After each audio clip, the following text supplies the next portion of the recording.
Late one evening, Maya Thompson lay on a crisp white hospital bed, staring up at the pale ceiling as the bright lights hummed softly above her. The room was quiet, except for the steady beep of the heart monitor and the low whoosh of the air vents. Outside her window, the moon hung low and silver in the sky.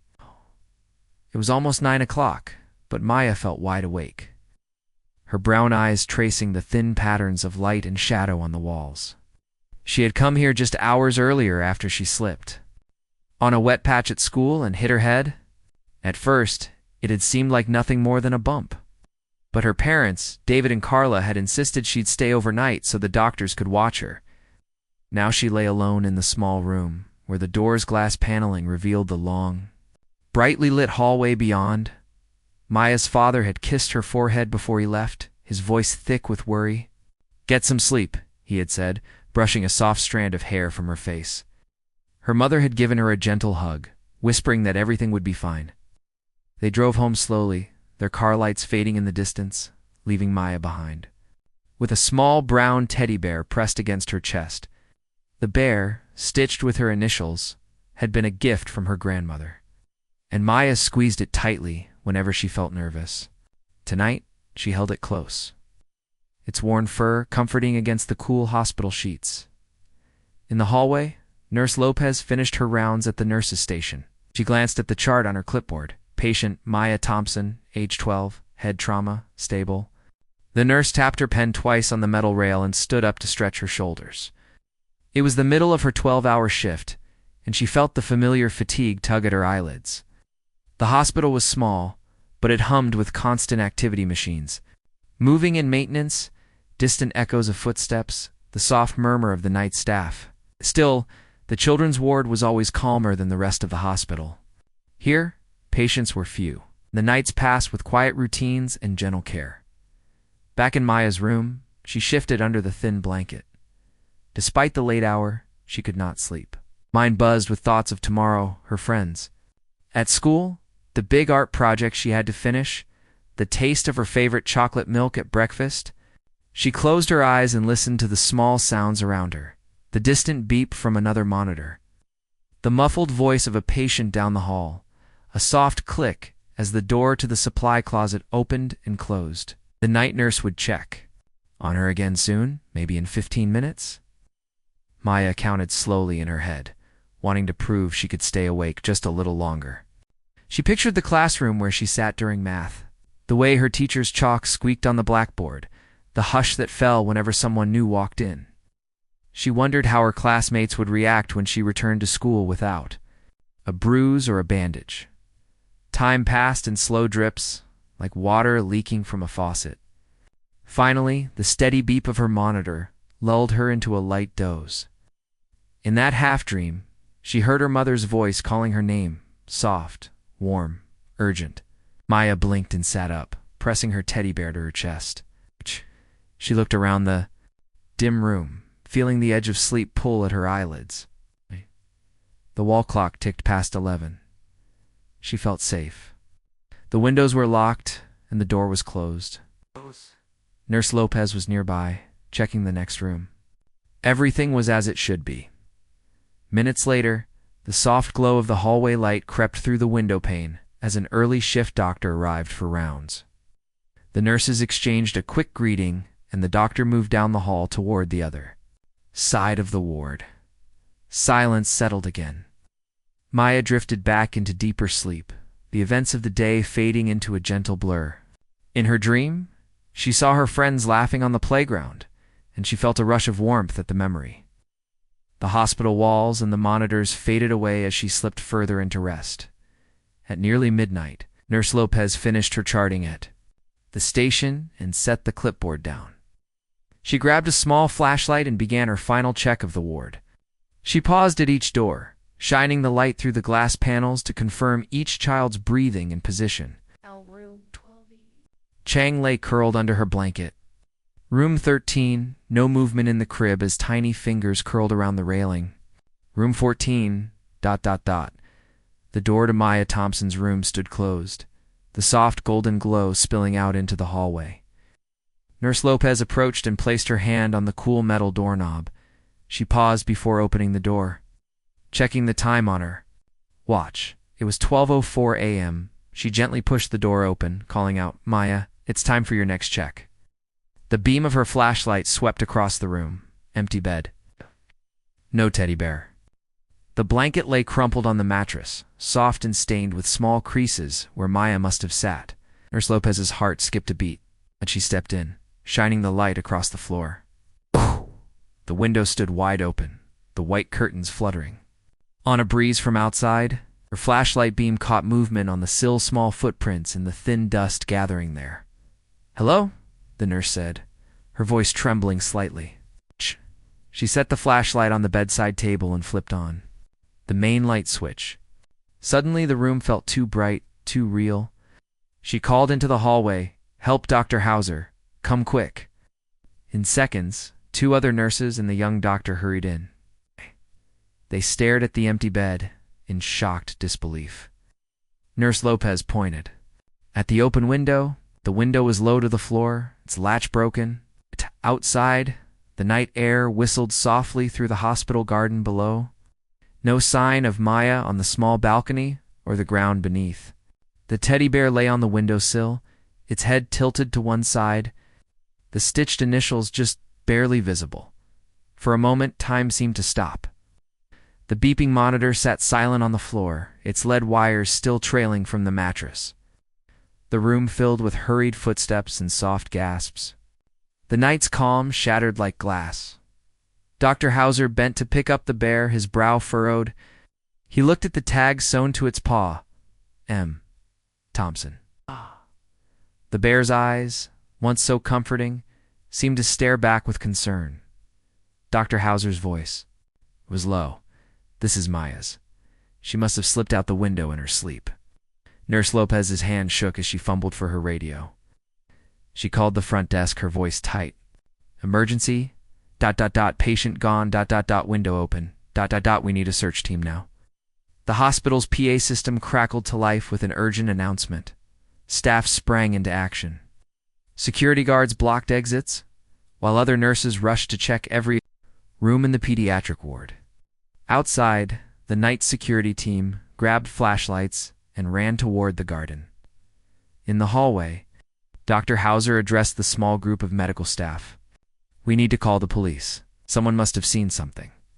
He glanced at Nurse Lopez. "Did you lock this window during your last check?" She swallowed hard. I did. I think the latch was loose. I thought it would hold." The doctor nodded grimly. "We'll need to report that. Right now we focus on finding Maya." All around the hospital, lights flashed as police cars arrived. Officers fanned out in the hospital corridors, speaking quietly with staff and searching corners. On the ground floor, the garden lay in soft darkness, dotted with flower beds and trimmed hedges. Security guards and officers traced the path beyond the hospital walls. A trained canine unit arrived, the dog's strong nose ready to scent any trace of Maya's passage.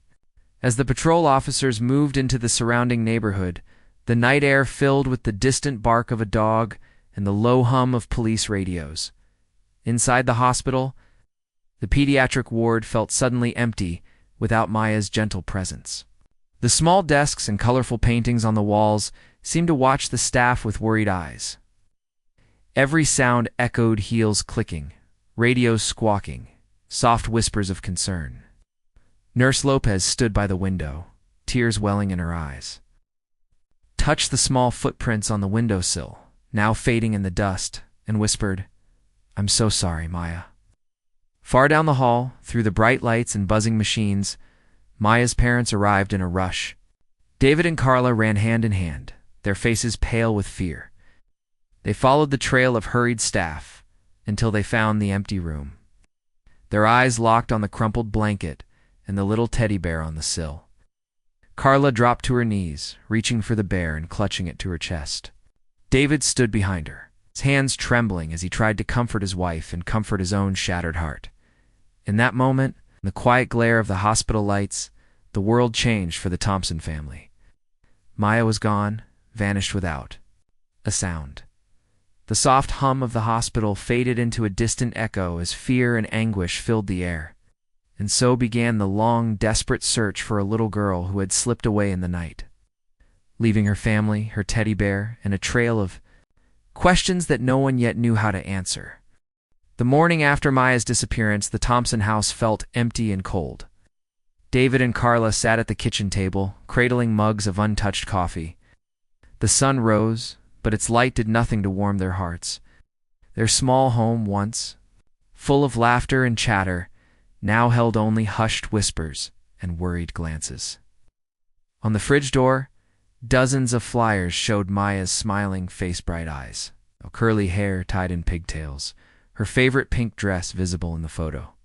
Every time Carla looked at the flyers, tears blurred her vision. David reached out and took his wife's hand. They had to be strong. They had to keep searching. At the hospital, Nurse Lopez ate a hurried sandwich in the break room. Her uniform was wrinkled, and her heart felt heavy. She stared at the TV screen where news reporters spoke of Maya with urgent concern. The reporters stood in front of the hospital, microphones in hand.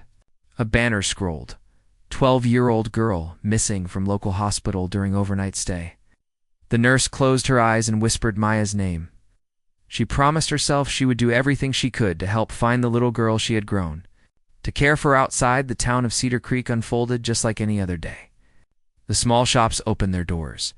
Children boarded the yellow school bus. Mail carriers delivered letters. Yet beneath this normal scene, an anxious tension buzzed in the air. At the corner market, Mrs. Alvarez counted extra flyers as she stuffed them in her bag.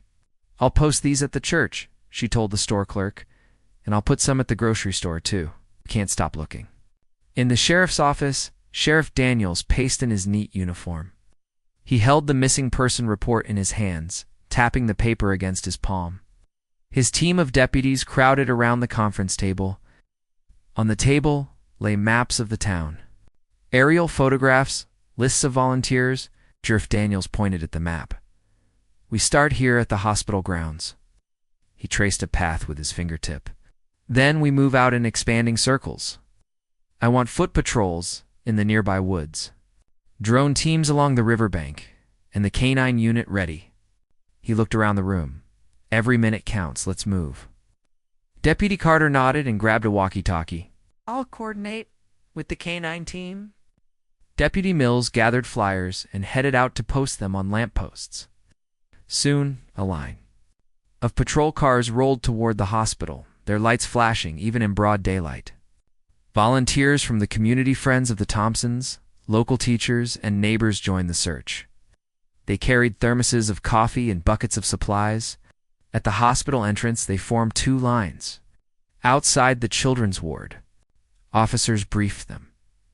"Stay on the paths. If you see anything clothing, toys, call it in immediately. Do not touch anything else." A hush fell over the group as they nodded and moved past the double doors.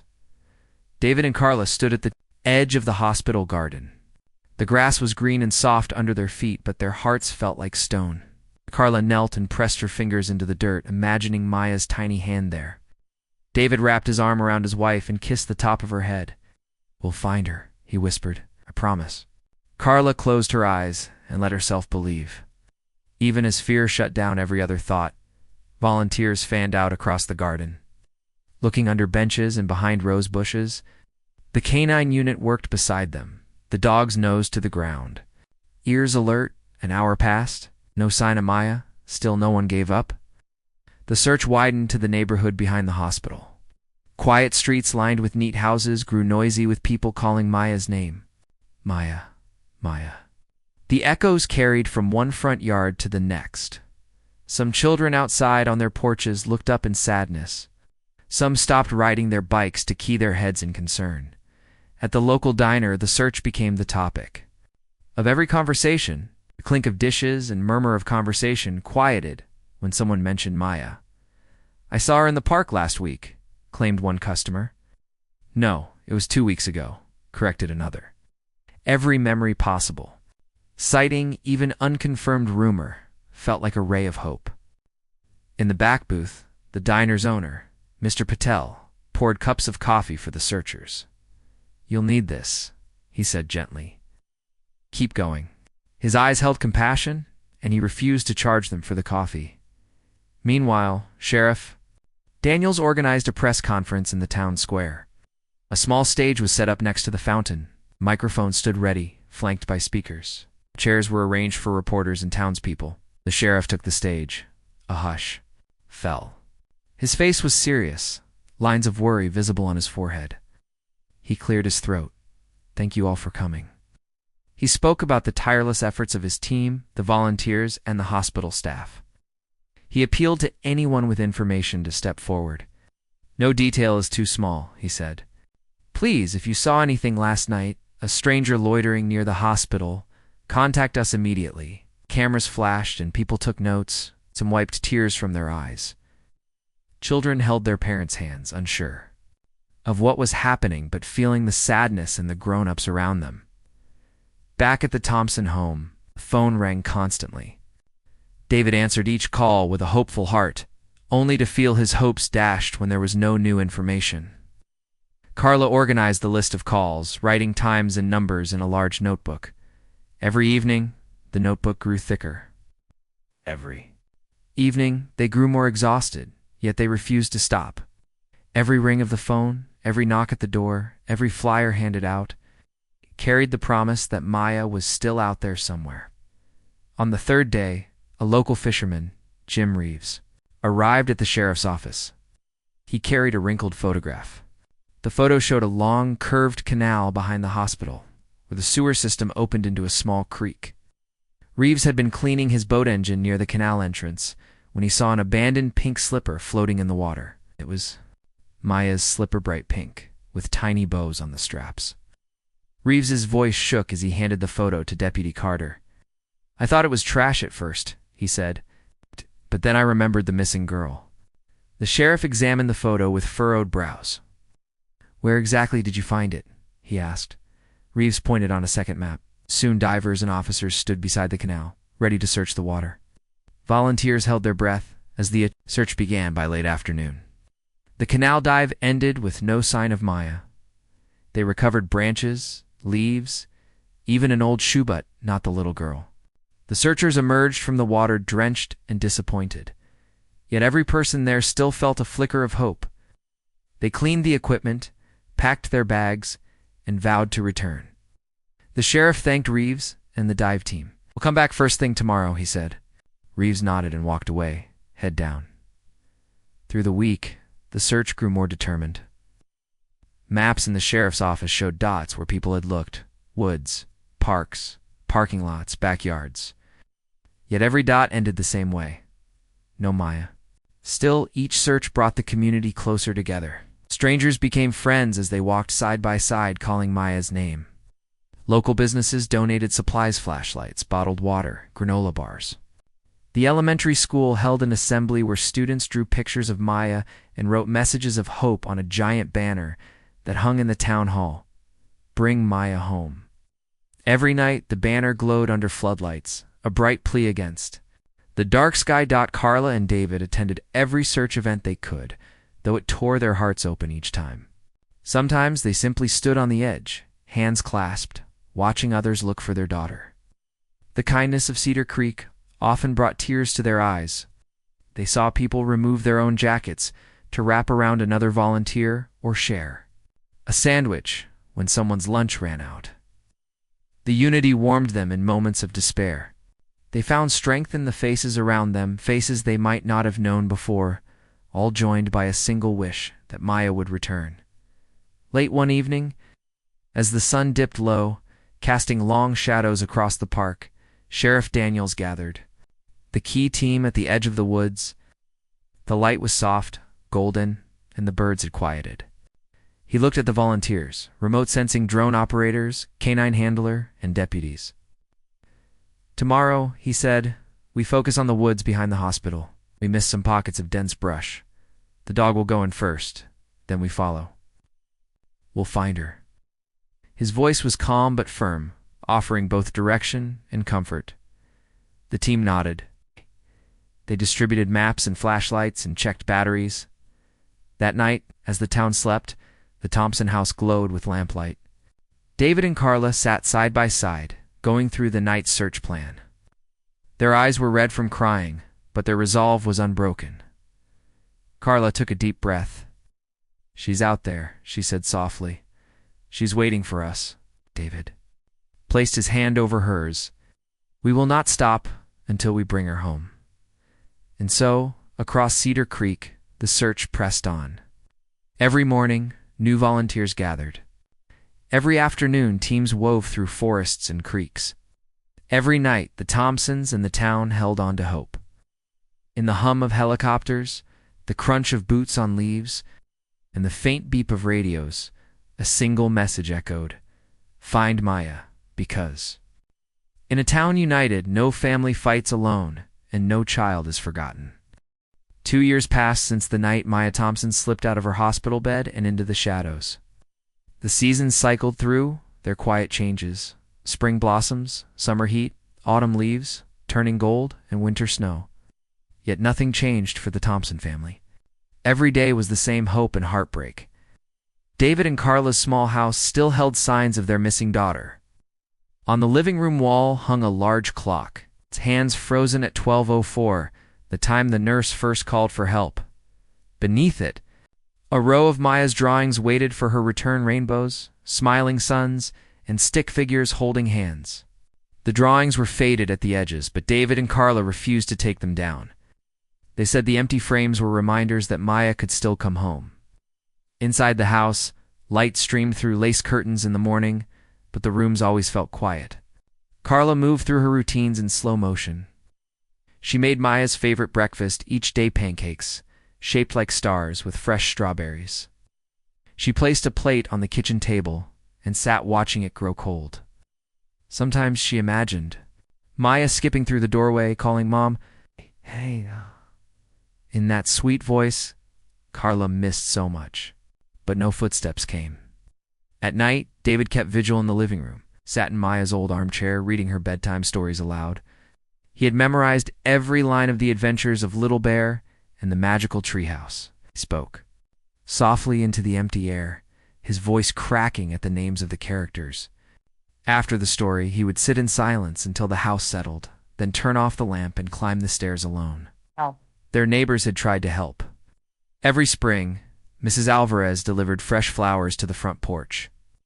She gently placed them next to the pink ribbon tied around the mailbox, the same ribbon that fluttered there since Maya went missing. Mr. Patel from the diner left a batch of pancakes on the doorstep each weekend. The little care packages warmed David and Carla's hearts, but they felt hollow without Maya to eat them. Time did not heal the wound, it only made the emptiness grow deeper. At the sheriff's department, Maya's case file sat in a thick binder labeled "Open Child Missing." Detective Harris flipped through the pages one morning, scanning the old notes. There were room diagrams of the hospital ward, witness, statements from nurses, photos of footprints on the windowsill, and that single pink slipper found by the canal. Everyone who had helped search was listed. There were reports from the canine team, sonar readings from the canal dive, and even a few unconfirmed tips from people who thought they saw a girl like Maya on the highway or in a neighboring town. Harris tapped the file with his finger. He had taken over the investigation 6 months after the disappearance. He knew how the previous detective felt like a ghost, haunted by the missing child's face. Harris studied Maya's photograph again. Big brown eyes, dimples in her cheeks, a ready smile. He felt a knot in his stomach. He needed something new, some spark that would light the way. Detective Harris met with Dr. Lopez, the night nurse who first found the empty bed. She worked at the hospital still, her uniform fresh and pressed each morning. Harris offered her a cup of coffee in the staff lounge. He looked into her eyes. "How have you been?" he asked quietly. Dr. Lopez closed her eyes for a moment. "Every night," she said, "I check that window latch 3 times. I still can't believe she slipped out." She traced the rim of her mug. "I think about Maya all the time. I see her in every young patient who comes in." Harris nodded. He asked if any maintenance records showed the window latch had ever been fixed. Dr. Lopez checked her files and shook her head. "No, it was always loose. I told the supervisor, but it never got replaced." Harris made a note. It was a small detail 2 years too late, but maybe it would show someone had tried to cover up the broken latch. In the evenings, Harris began retracing Maya's last hours. He pored over hospital security logs. The cameras in the hallway had gaps in recording because of a power outage that night. The generator kicked in too slowly, leaving a 10-minute blind spot. That was when Maya disappeared, Harris wondered. If someone had known about the outage and chosen that moment to act. He checked employee schedules. No one reported seeing anything suspicious. Yet he found the name of an orderly, a man named Carl Winston, who had been on duty that night. Winston's record showed no complaints, but Harris felt uneasy. He decided to interview him again. Winston sat in the interrogation room, his hands folded neatly on the table. He wore a pressed uniform and a polite smile. When Harris asked about the night of Maya's disappearance, Winston's smile faded. "I remember it well," he said. "I was walking the corridor when I saw the monitor flicker. It was a weird glitch. The power went out for a moment, then came back on." Harris leaned forward. "Did you check on the windows afterward?" Winston shifted. "No," he said, rubbing his palm on his thigh. I was told the windows were locked. I didn't think to check." Harris watched him carefully. "Why didn't you call for help when you saw the bed empty?" Winston's voice faltered. I panicked. He stopped and looked down. Harris pressed on. "You panicked." Winston's shoulders shook. "Yes, I thought they'd blame me for the power outage. I thought I'd lose my job." Harris waited. Finally, Winston sighed. I found her window open. I saw a little teddy bear. I stuffed the bear away in a supply closet. I didn't know what else to do." Harris felt his heart pound. "Where's the bear now?" Winston's eyes filled with tears. I threw it in the trash. I know it was wrong. I thought it would disappear and no one would know." Harris closed the file. He had his confession. He stood up and escorted Winston out, telling the officers outside what they needed to do.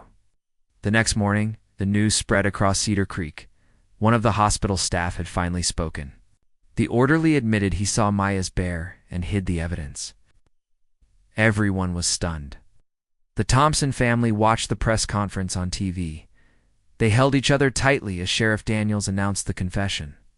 "We are following new leads based on this information," he said. "We will find the truth." Carla covered her eyes with her hands. David held her close, feeling a mix of relief and dread. They wanted answers, but they feared what they might learn. Detective Harris and a team soon searched the hospital's old supply closets and trash bins. They found scraps of paper and broken equipment, but no bear. They questioned the hospital supervisor about trash removal that night. The supervisor said the trash had been incinerated before anyone realized what was inside. Harris felt a wave of frustration. The one clue that might have led them to Maya was gone. 3 weeks later, Harris received a phone call from a worker at the municipal incinerator. He said security footage showed someone dumping a small bag of items into the incinerator just after midnight 2 years ago. The bag's shape matched the size of Maya's bear. But after being burned, no one could retrieve it. Harris felt the weight of that loss settle in his chest. He realized he had nothing more to search for at the hospital. Meanwhile, the Thompson family tried to rebuild their lives. Carla went back to work as a school librarian, and David took on more hours at his accounting job. They moved Maya's empty room furniture out, replacing it with a home office. They told themselves it was time to stop living in the past. Yet every morning, Carla touched the old clock on the wall. She refused to reset it, saying the moment would always belong to Maya. On weekends, they drove along the canal where Maya's slipper had been found. They left flowers by the water's edge and talked about her favorite songs. Sometimes, they imagined her playing by the creek as a toddler. Other times, they pictured her all grown up, telling them stories about her life. They laughed and cried together during those drives. Detective Harris studied the case one last time. He went over every street near the hospital, every sidewalk, every drain cover. He pored over witness statements. Was there anyone who might have seen a vehicle idling nearby? He checked local construction records had anyone entered the old tunnel system under the hospital. He found a contractor who recalled workers removing debris from an old access hatch that year. Harris obtained audit logs showing a hatch had been pried open on the night Maya vanished. He sent a team to excavate beneath the hospital's basement. The soil was heavy and damp. They dug through mud and roots for hours. Just when their hopes sank low, they uncovered a metal hatch hinged beneath the cement floor. Harris called in a structural engineer. Engineer removed a panel in the wall next to the old hatch. There, hidden in a small alcove, lay a piece of Maya's pink pajama top, frayed at the edges and covered in mud. Harris held the fabric gently. He felt Maya was with him in that moment, guiding his hands. He called the Thompsons to meet him at the hospital. When they arrived, he showed them the fragment of cloth. Carla's face went pale. She pressed a hand to her mouth. David knelt beside her and wrapped an arm around her shoulders. "This is her," Harris said softly. "She was here. We just found where she went." The Thompsons stared at the cloth in silence, and Carla whispered, "Thank you. Thank you for not giving up." David nodded, tears streaming down his face. That night, the Thompson family stood beneath the old hospital entrance. Floodlights lit the building in sharp white beams, casting long shadows on the brick walls. They held hands and looked at the doorway where Maya had disappeared. That morning began like many others, with thick dew still clinging to the grass in the hospital garden. Oh. The sun rose slowly, painting the sky in soft pink and gold. In the distance, the rumble of heavy machinery disturbed the quiet. A sewer crew had arrived to clear a stubborn blockage in the old canal system that ran beneath Cedar Creek's streets. The canal was a narrow concrete tunnel, dark and damp, where water flowed slowly toward the creek. For years, no one paid much attention to it until now. The crew worked in pairs. One man held a long metal rod, probing the water for roots or debris. Another stood behind him, ready to pull anything loose. They wore rubber boots and headlamps that cut through the gloom inside the tunnel. Occasionally, water splashed onto their jackets as the rod struck logs or leaves. Outside, on the canal's grassy bank, Detective Harris and Deputy Carter watched from a distance. They had returned hope to the Thompsons when they found that fragment of pink cloth in the hospital basement. They searched the canal to buy. Mid-morning, the rod had dislodged a tangle of branches. The water rushed forward, clearing the way. Yet instead of more branches, the crew saw something else. A dark shape wedged where the water pooled. One of the workers shouted, and the others crowded around. Harris hurried forward, heart pounding. As the man waded deeper, he lifted the shape carefully. It was a small backpack, moldy and waterlogged, its fabric stiff from months underwater. The faded pattern of butterflies gave away its owner, Maya Thompson. Harris felt a rush of emotion. He remembered the day Maya arrived at the hospital, her own backpack in hand, full of crayons and snacks. He knelt beside the worker and reached for gloves. With gentle fingers, he unzipped the backpack's main compartment. Inside lay a small, soggy teddy bear, its fur matted and darkened by water and mud. The bear's head drooped, and its stitched heart, once bright red, had faded to a muddy pink. Harris picked up the bear by its paw and held it close. Despite its condition, he recognized the initials MT embroidered on its foot. He closed his eyes for a moment and said quietly, "We found her." The news spread fast. At the canal entrance, neighbors and volunteers gathered, drawn by flashing police lights and a growing crowd.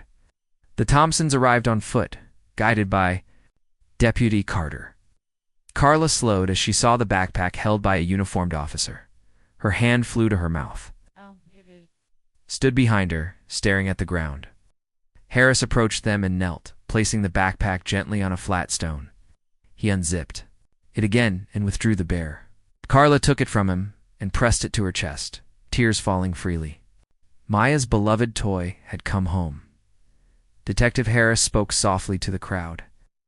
"We believe this backpack and bear belong to Maya. We are now gathering everything we can from the immediate area. The canal leads under the hospital property and emerges near the riverbank." He pointed down the bank. "We will follow the channel from the lake all the way to the creek. This may tell us where Maya went," the crowd murmured. Some volunteers held flashlights, eager to help. Others whispered prayers. The Thompsons thanked each person as they passed. Meanwhile, forensic technicians in white protective suits entered the tunnel. They wore masks and carried evidence bags. One technician crouched to photograph the backpack in place, while another used sterile swabs to collect mud samples. Harris watched as gloved hands traced each seam and zipper. Even the smallest hair, strand, or fiber could reveal new information. When they finished, they wrapped the backpack in barren plastic and placed them in sealed bags. Harris felt both relief and urgency. They had found these precious items.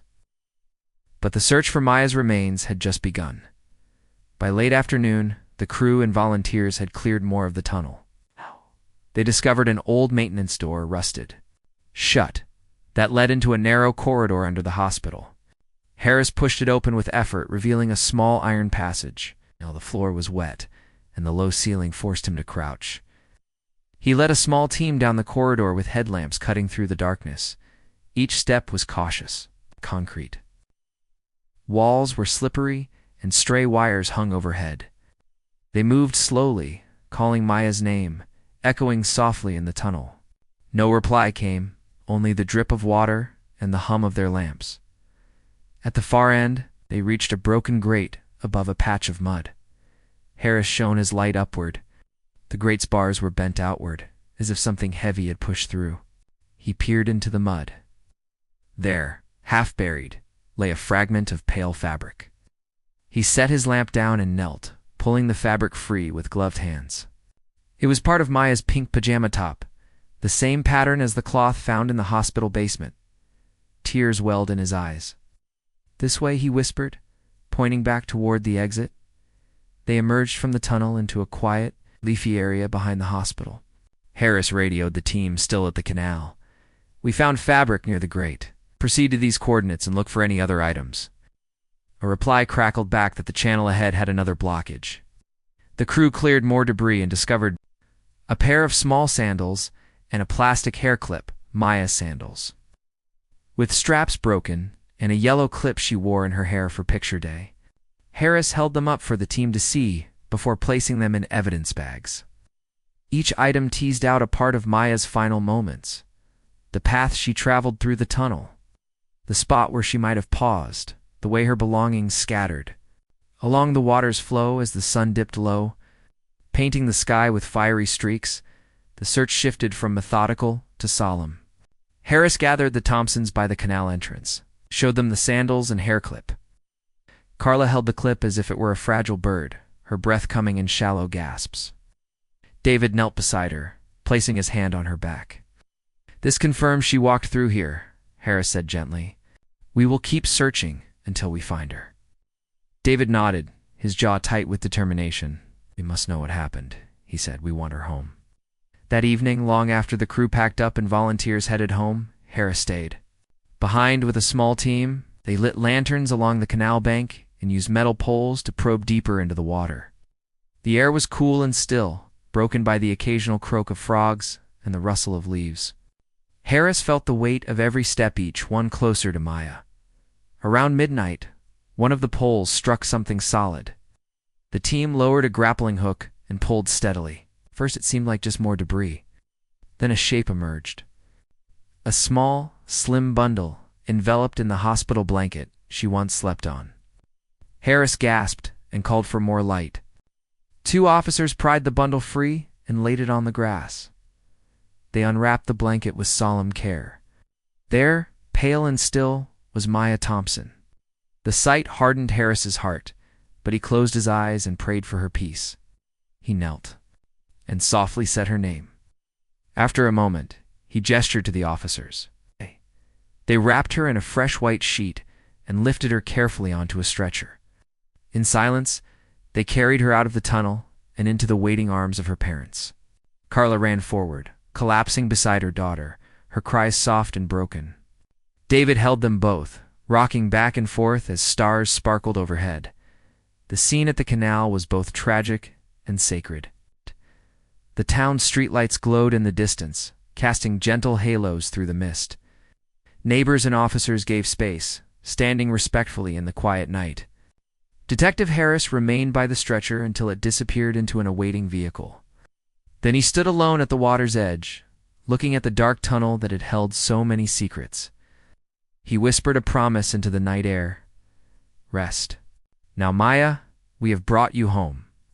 And with that, the long search came to its end.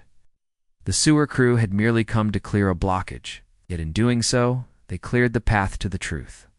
In the hush that followed, the canal's water flowed on, calm and steady, as if carrying Maya's spirit gently toward peace.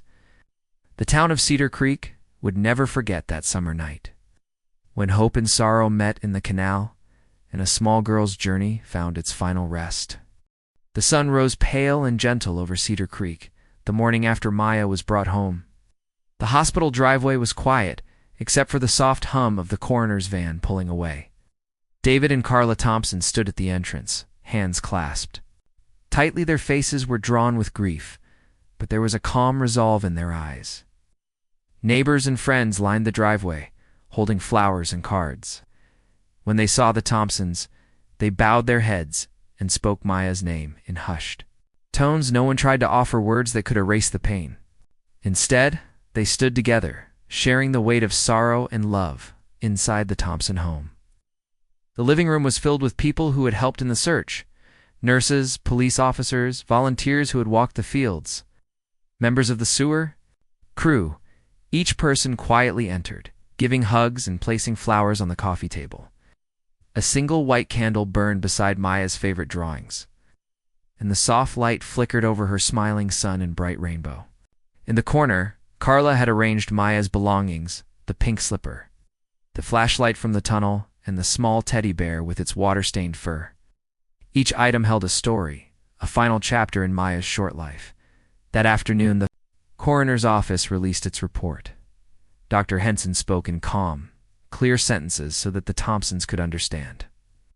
He explained that Maya must have wandered into the old tunnel in a sleepwalking state, then fallen into the shallow water. When the tunnel curved toward the canal, the current carried her further under the hospital and into the canal's mouth. Her body had been too fragile to withstand the cold water. But the evidence, her blanket fragment, PJs, sandals, and hair, clip-painted the path she traveled. There was no sign of wrongdoing by others. It was a tragic accident born of a broken latch, an unlit tunnel, and a child's simple sleepwalking. When Dr. Henson finished, Carla nodded, her eyes closed. She drew in a trembling breath. "Thank you," she whispered, her voice barely more than air. "Thank you for finding her." In the days that followed, the town rallied again, this time to comfort the Thompsons.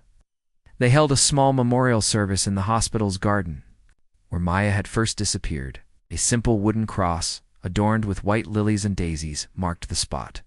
Friends and strangers spoke of Maya's kindness, how she always shared her crayons, how she said thank you with a shy smile, how she loved picking daisies in her grandmother's field. Detective Harris and Nurse Lopez stood together, tears in their eyes as they remembered the little girl they had chased through every dark corner. Even the sewer crew attended, wearing their work boots and hard hats. Placing a single flower in the soil by the cross, Carla and David decorated a white tent with Maya's drawings and photos from happier times, her dancing in the living room with her teddy bear, her running through the sprinkler in the yard, her proud grin at the school talent show. People lit candles beneath each photo. When it was the family's turn, Carla carefully lit a candle by the photo of Maya hugging her bear. She spoke softly so everyone could hear. Maya had a heart full of wonder. She saw magic in the smallest things. We miss her every moment. But today, we remember the joy she brought us. David stepped forward and said, "We will love her always and carry her in our hearts." After the service, the Thompsons invited everyone back to the town hall for tea and sweets. It was not a celebration, but a gathering of support. People shared memories of Maya, how she once gave her pocket money to help a classmate buy lunch, how she tried to teach her kitten to sit by offering it tiny pieces of cheese. Laughter mixed with tears, and the room felt warm with shared humanity. When the last guest left, David and Carla stood alone amidst the empty chairs.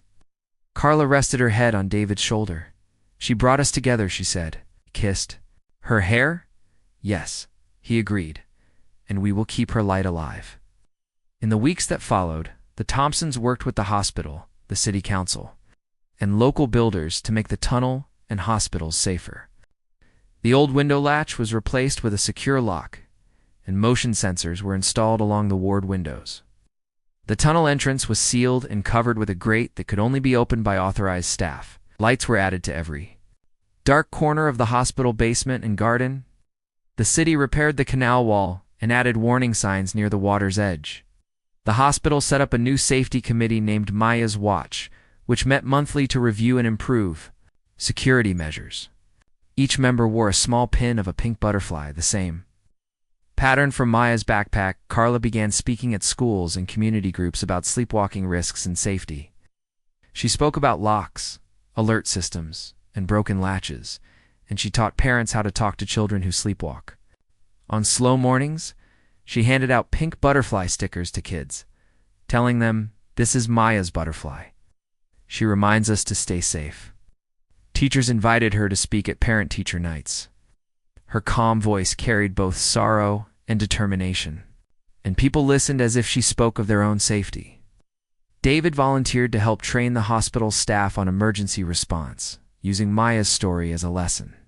He spoke of clear procedures, quick communication, and the power of community. Every year on July 11th, the Thompsons in Cedar Creek gathered at the hospital garden for Maya's morning. The first light of dawn arrived, and people released pink and white balloons into the sky. Each balloon carried a note: hope for sleepwalkers, thanks for first responders, and wishes for the Thompsons' healing. As the balloons drifted over the town, families joined hands and shared a moment of silence. Carla and David stood side by side, tears glistening in the golden light. They watched the balloons rise until they were tiny dots against the blue. The second anniversary of Maya's disappearance, the school held a butterfly release in the playground. Children lined up, each holding a live butterfly in a small, clear container. When the count reached 3, the containers opened, and the butterflies took flight, circling above the schoolyard before drifting on the breeze. Ow. Maya would have loved that. Carla watched, tears falling, as the butterflies danced among the clouds. Teachers said that butterflies symbolized transformation and hope. She whispered to the sky, "Fly free, sweet girl." Life for the Thompsons slowly took on a new rhythm. They adopted a rescue dog named Willow, soft and gentle, who curled beside Carla at night. Willow's calm presence helped ease the empty house. David planted a small garden of daisies, Maya's favorite flower, beneath their bedroom window. Each morning, Carla stepped outside to water the daisies and feel the sunlight on her face. She sometimes spoke to Maya in the quiet breeze, sharing her hopes and dreams for the days ahead. Years passed, and Cedar Creek grew a little larger, but the memory of that summer remained. The hospital, once silent at night, felt brighter and safer. The canal flowed clean and clear. Maya's Watch Committee had expanded to include neighbors, city workers, and even children who wrote ideas for safety projects. The butterfly pin became a local symbol of care and vigilance worn by nurses and teachers. Mail carriers and shopkeepers are a reminder that every life mattered. One afternoon, the town's new community center, Carla and David unveiled the Maya Thompson Memorial Fund. A polished wood plaque bore Maya's smiling face. The fund would provide safety equipment and sleepwalking education for hospitals and families across the region. The crowd applauded as tears rose in every eye. A small girl in the front row raised her hand. Carla smiled and offered her the microphone. The girl said, "My name is Sophie. I sleepwalk sometimes. Thank you for helping kids like me." Carla hugged her and said, "We do this for you and for Maya." As the sun set over Cedar Creek that evening, the Thompsons stood on their porch. With Willow at their feet, the sky glowed in soft purples and oranges. Carla wrapped her arm around David's waist. "She would be so proud," she said, eyes shining. David kissed her cheek. Yes, she would. Behind them, the daisy garden swayed in the breeze, white, petals glowing in the fading light, and in the quiet hush, it felt as if Maya's gentle laughter drifted on the wind, a promise that love endures, and that even the smallest life can change the world forever.